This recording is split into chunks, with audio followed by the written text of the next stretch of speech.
Welcome to this week's look at the state of the New York City real estate market, and happy 2026.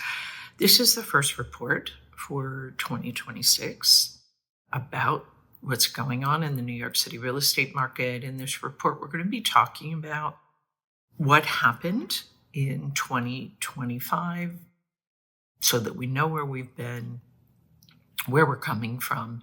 And then we're going to talk about some projections for this year so that we can see where potentially it looks like we will be going.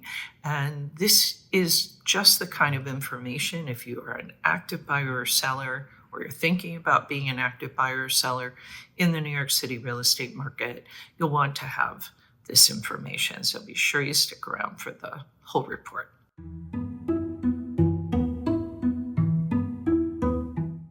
Let's start with what happened in 2025. In many ways, 2025 represented, we could call it a tale of different markets, meaning that the New York City market last year was not really a very unified market. Each sector of the market and all the subsets of those sectors were performing differently from each other. And so it made it a very complex market, very difficult for buyers and sellers to determine the best course of action or to feel confident about moving forward with their purchase or their sale. So we'll start with the luxury market because that was probably the strongest sector of the New York City market. If you've been watching these reports, you'll know what I'm talking about. Let's take a look at some of these numbers. The signed contracts for 2025 totaled 1,436. That is 11% more than in 2024. Sales volume, $11,977,942,086. 2025 was the second biggest year that we've had in the luxury market since 2006, only outperformed by 2021, which was our rebound year post-COVID. Those totals were 1,877 with $16 billion in sales. Condos continued to outsell co-ops 3-1, and half of the condos were new development. In the trophy category, the properties that are priced at $10 million and above, 284. That is 6 more than in 2024. It was the second best trophy year that we've had since 2006. So it was quite far below 2021, which showed more than 400 contracts in total. Why was the luxury market so much stronger, let's say, consistently stronger than the rest of the market? It was likely fueled by the decline in asking prices, down 4% from 2024.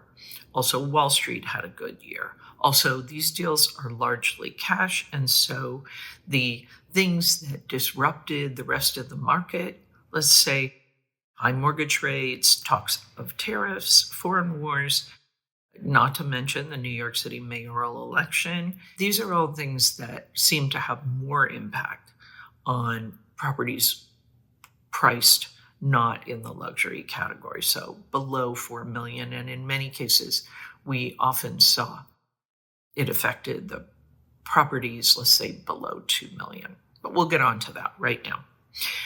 Let's talk about the Manhattan and the Brooklyn markets for last year. We saw fewer buyers, we saw more restraint on their part, and had the above mentioned challenges and turbulence, let's call it that commenced back in April of 25, just as the spring market was getting underway.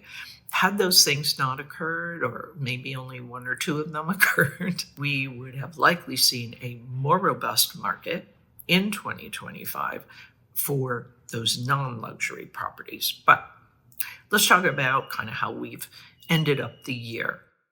In Manhattan and in Brooklyn, We'll talk about the weekly supply for the moment. Manhattan, the weekly supply has increased by 51 properties. That's an increase. That is an increase of almost 55%. In Brooklyn, the weekly supply increased by 71, an increase of almost 78%. Contracts signed 115, that is up 2% from Manhattan. Brooklyn, 72, that is down 10%. The 30-day liquidity pace for Manhattan, 714. That is down a little over 13% from last month and down 4% from last year. Brooklyn, 407 contracts signed for the month. That is down about 27% from last month and down about 12.5% from last year. That is where we were in 2025. Not a bad year, just a complicated market. As I said, tale of many different markets. Within even the Manhattan and the Brooklyn markets, there's all kinds of subsets to those markets. Property type, neighborhood, condition, building, amenities, things like that. So we're going to move on now because we know where we were in 2025. Let's take a look at where we seem to be heading this year. Where are we going in 2026? The forecast is generally very bright, and we do have a lot of pent-up desire to transact, right? People want to buy, people want to sell.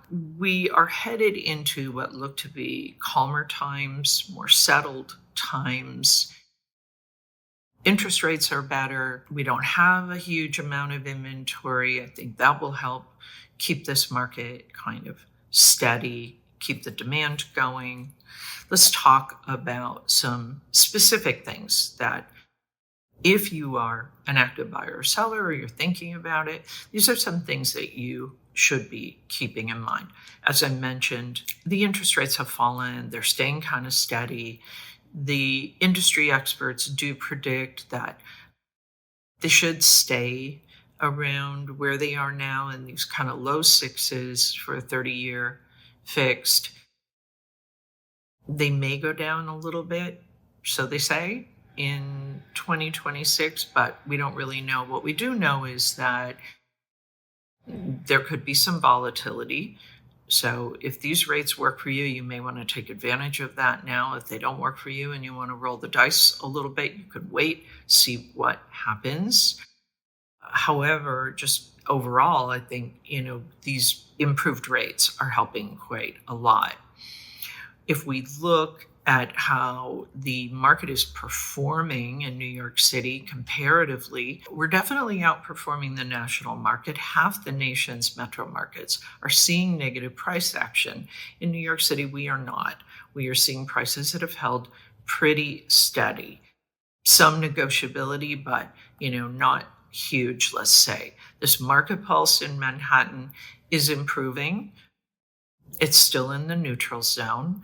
The pricing penalty and reward based on time on the market, you can see the fewer days a property is on the market, the less discount. So less than, let's say, 60 days, the average is around 1%, sometimes 0%.